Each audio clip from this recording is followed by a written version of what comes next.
hikaka ana au ki te mahi ki konei, tēnei wāhi hou, hikaka ki te tūtaki i ngā tamariki hau ka tae mai, hikaka au mo te kura ka tae mai a koe nei pia.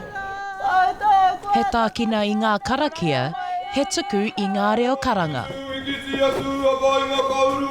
Ki te whare hou o Te Kōhanga Reo o Te Whānau Tahi.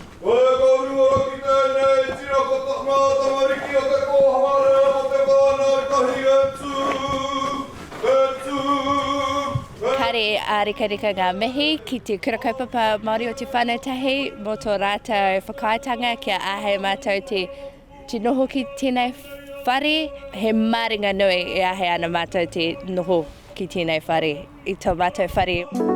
No te tau 1982 i whakatūwhera ai ko Te Kōhanga Reo o Te Whānau Tahi ki roto o Rowley, a ki reira noho ai mō ngā tau e whātekau mā whā. Ko Maia Kamariera tētahi o ngā kaiako o te kōhanga me tana waimaria i te whare hou, nā runga i ngā tairo a kupe i enei rātou.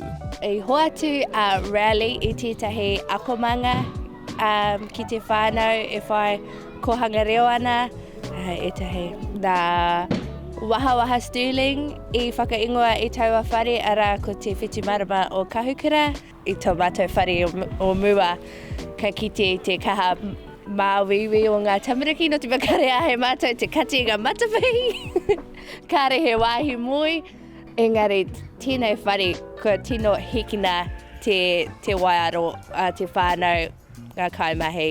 O tira me mihi ka tika ki o mātou, ki tō mātou whānau, te whānau o Te Kōhanga Reo. Neke atu i te rima tau a Maturau e whakaako ana ki tēnei Kōhanga Reo, a ko tōna iramotu te pūtake ko utonu ia ki te kaupapa. Ia, te whakawhanaungatanga i wanganui i a mātou. Ko taku iramotu, ko ia te tei o ngā mokopuna ki konei. Ia, mai tana whānau mai tanga i noho au ki tōna whare, no reira i pakatipu au ia ki tēnei Kōhanga Reo.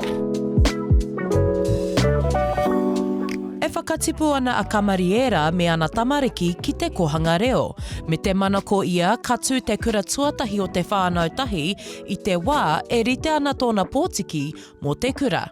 A tōna wā ka haere ki tauataha ki te kura, a taua wā ka tae mai te kura, he waimari e he whānau te katoa no reira, ka ahe te mahi me te tipu te kiti i akutama i ia rā, no reira, ai, raui.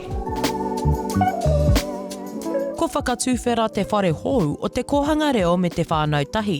A hei ngā tau e rua, kapeka mai ko te toenga o te kura kaupapa me te wharekura, kia ngātahi ai te noho.